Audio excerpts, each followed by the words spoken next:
wunderschönen guten Tag, meine Lieben. Ich bin heute mal wieder in Siegen bei Mercedes-Benz und hole heute mal was ganz Besonderes ab. Da steht es auch schon. Der G63 AMG. Ein sehr beliebtes Teil, habe ich mir sagen lassen. G-Klasse ist ja allgemein sehr rar. Wenn man den bestellen will, dann hat man eine sehr lange Lieferzeit. Also nicht nur bei den AMG-Modellen, sondern generell auch bei den G-Klassen. Deswegen freue ich mich umso mehr, dass ich heute mal hier den Wagen fahren darf. Weil da hat man halt auch sonst nicht alltäglich die Möglichkeit dazu. Ja, warum haben die Dinger so eine lange Lieferzeit? Ganz einfach, die sind unglaublich beliebt und die schaffen gar nicht so viel zu produzieren. Und dementsprechend, wenn man sich so ein Teil ergattert, dann muss man halt bis zu 2 Jahren warten, bis man den Wagen bekommt als Neuwagen. Aber dafür sind die auch unglaublich wertstabil. Naja, wir müssen Gott sei Dank jetzt keine 2 Jahre auf die G-Klasse warten. Ich habe mir auch keine bestellt. Wir schauen uns den einfach mal an. Ich bin echt mal gespannt, was der so drauf hat. G bin ich ja schon mal gefahren, G63 noch nicht. Heute Premiere, glaube ich, ne? Oder? Bin ich schon mal G63 gefahren? Den 4x4 bist du schon gefahren. Bin ich den 4x4 gefahren? Wo? Auf dem Testgelände bei Mercedes. Wo auch die GT Black Series rumgefahren sind. Ah ja, stimmt, da war ja was. Jetzt habe ich den Faden verloren, egal. 4 Liter V8 Biturbomotor mit 585 PS. Das ganze Teil hat ein Leergewicht von 2,56 Tonnen, schießt aber dennoch von 0 auf 100 in 4,5 Sekunden. Ist schon für so ein Gewicht nicht schlecht, ne? Mich interessiert mal, wie der klingt und natürlich, wie er aussieht. Schauen wir erstmal rein jetzt. Habt ihr das gehört? Das ist G-Klasse. Das ist eine G-Klasse. So muss eine G-Klasse klingen. Also hier reinkommen ist halt auch erstmal ein Abenteuer. Man sitzt halt höher, ne? Mal schön hier. Kleines Schiebedach. Die Sitze gefallen mir sehr gut. Alles, was man braucht. Sitzbelüftung, Sitzheizung, so schöne Rautensteppung hier. Also sehr bequeme Sitze. Auch vor allem hier so die Kopfstütze. Schön weich. Ja, ansonsten, wie man es halt so kennt aus den neueren Mercedes-Modellen oder auch AMG-Modellen hier, dieses Multifunktionslenkrad, an dem man eigentlich soweit alles steuern kann. Bedienen wir mal die Zündung hier. Hier auch schönes großes Display, beziehungsweise 2 Displays, die so aussehen, als ob sie eines wären.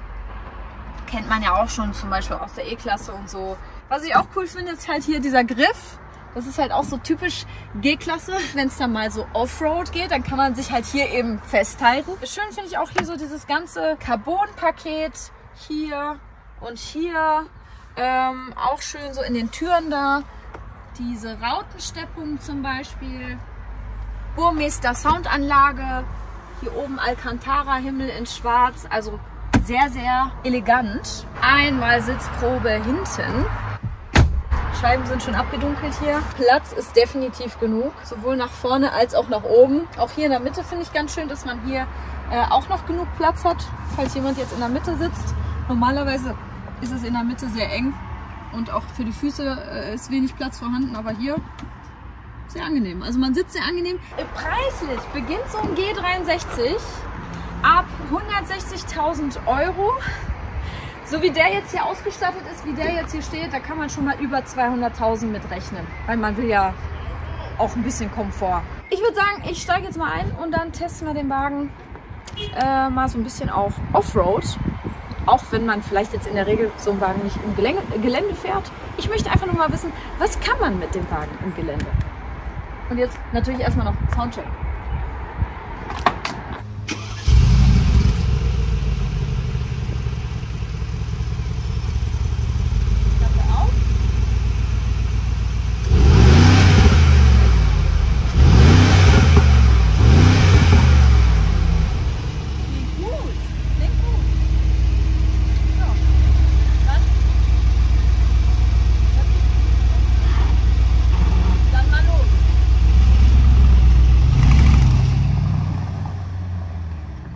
Ja, die G-Klasse hat auch, wie auch bei den anderen neueren AMG-Modellen, hier diverse Funktionen am Lenkrad, wie zum Beispiel auch hier die Fahrmodi-Einstellungen.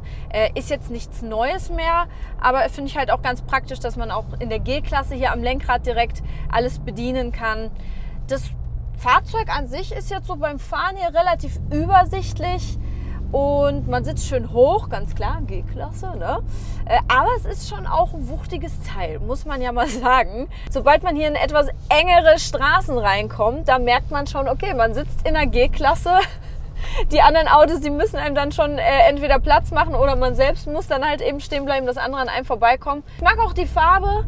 Dieses schwarz-matt auf einer G-Klasse, finde ich, sieht einfach am besten aus. So eine G-Klasse muss für mich schwarz sein. Da würde irgendwie was Knalliges, glaube ich, nicht so geil drauf kommen. Schön im Sport-Plus-Modus.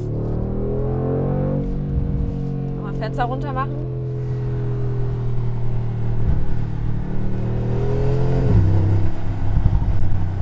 Klingt tut auf jeden Fall gut. Also wir sind derzeit auf einem durchschnittlichen Verbrauch von 21,4 Liter. Gut, ich bin jetzt auch nur Landstraße gefahren, aber also da lohnt schon der 100 Liter Tank, der hier drin ist. Sagen wir es mal so. Gucke ich mal, ob ich mit dem jetzt einen Parkplatz kriege. Also ich glaube, ich parke jetzt am besten direkt hier vorne. Weil ich glaube, bei allen anderen Parkplätzen wird es schwierig. Also ich stelle mich sonst wirklich nicht so an, was Parken angeht, aber mit dieser fetten G-Klasse hier, Gott sei Dank überall hier Kameras zum Parken. Ich glaube, ohne, muss ich echt sagen, wäre es schon echt schwierig mit dem Wagen. Also diese Länge nach hinten hinaus, wie gesagt, mit diesem Reserverad dann da noch hinten dran, mit diesem breiten Radkästen da und so, ist schon nicht ganz ohne. Sagen wir es mal so. Ja, da sieht man einfach mal, wie viel Platz diese Karre hier einnimmt. Aber es geht. Also es ist doch nicht so breit, wie ich dachte, wenn man mal jetzt mal hier guckt. Also man steht definitiv noch in den Linien drin und nicht irgendwo über. Und wie gesagt, dann hier noch mit dem Reserverad hinten dran. Aber es geht. Ist nicht so schlimm, wie ich dachte. Ich habe jetzt aber noch gar nicht gefrühstückt. Bevor ich jetzt hier erstmal ein bisschen Offroad rumfahre, nutzen wir doch mal die Größe dieses Autos sinnvoll. Ui, hier habe ich noch gar nicht reingeguckt. Elegant. Guck mal, hier so Carbon am Griff. Rautensteppung. Ich hätte den Kofferraum, muss ich sagen, jetzt größer eingeschätzt. Okay, der ist halt hoch, ne? Aber genau passend. Guck mal, kannst du dich hier so reinsetzen? Ich glaube, du lehnst dich am besten dagegen, ne? Gegen die Wand da. Sieht bequemer aus. Jetzt noch so Abstellmöglichkeit. Ja. Ah ja, so super. Guck mal, das finde ich, also da muss ich sagen, ich entdecke immer mehr Vorzüge an solchen Autos, an so größeren Autos. Gerade wenn ich so viel unterwegs bin, ich setze mich mittlerweile echt voll gern bei so großen Autos in den Kofferraum rein. Esse und chille mag ich lieber, als in irgendwelchen ollen Tankstellen zu sitzen oder so, weißt du, so Raststätten. Yummy. Zeig mal, Klaus konfiguriert gerade hier. Geil. China-Blau sieht auch nicht schlecht aus. 37 Farben hat er, sagst du, ne? 37 Farben sind im Konfigurator drin, ja. Für die G-Klasse. Echt geil. Was gibt's noch für Farben? Also was ich auch interessant fand, war dieses Wüstensand-Uni. So. Ja, okay, das sieht halt wirklich sehr nach Safari aus. Safari aus, ja. Zeig mal die anderen Farben alle. Okay. Sind halt sehr viele Silbertöne dabei. Blau. Zeig mal, wie sieht der in Blau aus? Geil. Also viele schöne Blautöne, Rot. Aber trotzdem sehr dezent gehalten. Ich will den mal sehen in der Farbe hier. Sieht auch nicht schlecht aus.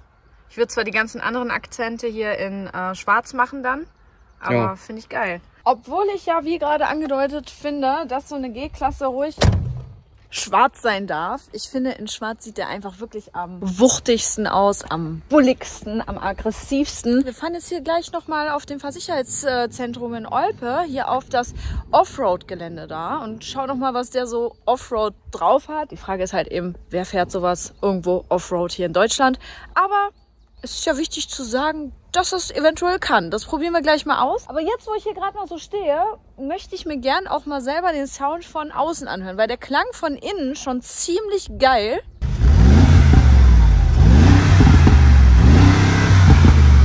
Der klingt schon geil, der macht auch so richtig schön noch so Pops und Bangs hinten raus. Übrigens finde ich es halt auch echt cool, dass der Wagen hier so Sidepipes hat, die hier an der Seite sind. Man hört, was er wirklich so soundtechnisch jetzt drauf hat.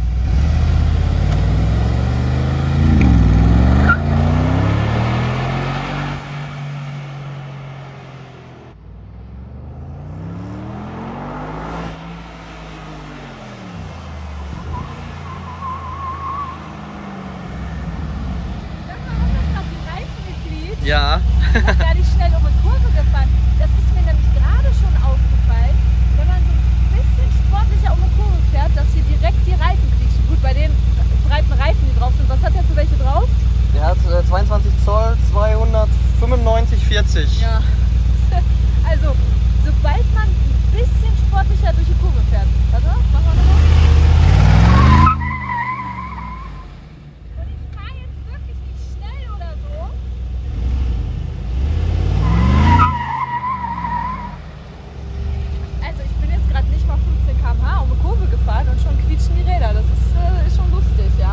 damit jetzt ins Gelände gehen zu können, gibt es hier ein paar unterschiedliche Knöpfe. Wenn ich jetzt hier einen der Knöpfe aktiviere, dann zeigt er mir jetzt hier an, oder auch hier, dass wir jetzt im Trail-Modus sind. Hier am Lenkrad kann ich jetzt noch einstellen, ob wir Rock fahren, also mehr so Gelände, so wie wir es gleich haben, Trail oder Sand.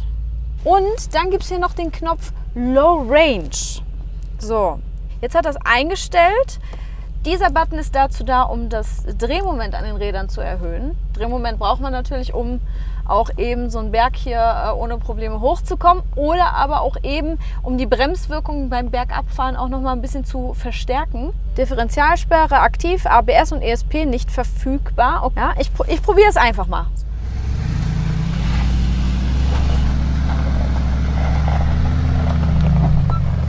Okay, damit kann man schon mal arbeiten. Ja, das geht problemlos. Das ist ja auch nur ein kleiner Hügel für so ein Auto, jetzt für so eine G-Klasse kein großes Ding, keine große Nummer. Dann gucken wir mal, was er so, Schräglage, ist ja nicht so meins, was er so in der Schräglage hier drauf hat. Da kriege ich immer ein bisschen Muffensausen, wenn sich das Fahrzeug so neigt.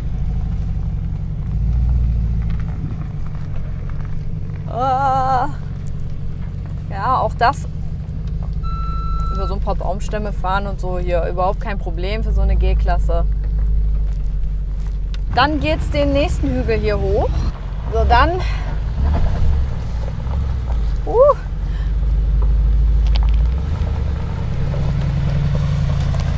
beim Berg hochfahren nie vom Gas gehen, immer schön Drehmoment mitnutzen. Ach du Heilige, uiuiui. Bleib mal so stehen. Also du bist mit dem Rad in der Luft jetzt. Wo geht's da jetzt weiter? Bisschen links. Gut, dass wir hier noch eine Kamera haben. Ich mach mal ihr Fenster zu, sonst habe ich gleich die Büsche im Gesicht. Ich fühle mich echt nicht so wohl, wenn sich das Fahrzeug so in Schräglage legt. Hier kommen wir jetzt noch an so ein paar Baumstämmen vorbei. Ja, ich fahre halt mal durch den Busch durch. Das kann die Karre schon ab. Ui. Ui. Aber das geht problemlos. So. Hast du noch ein schönes Souvenir mitgenommen?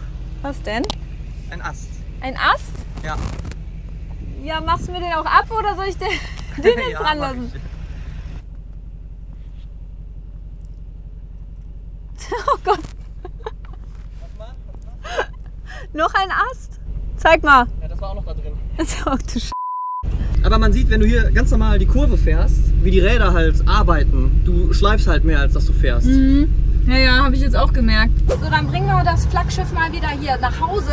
So, aus diesem hohen Monster hier erstmal wieder rauskommen.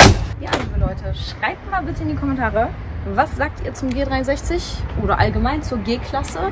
Und wäre es euch das wert, so lange auf so einen Wagen zu warten, wenn man sich den neu bestellt?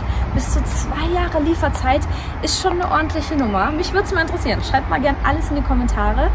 Vielen Dank an Mercedes-Benz, dass ich den Wagen haben durfte. Ich bringe ihn jetzt wieder zurück.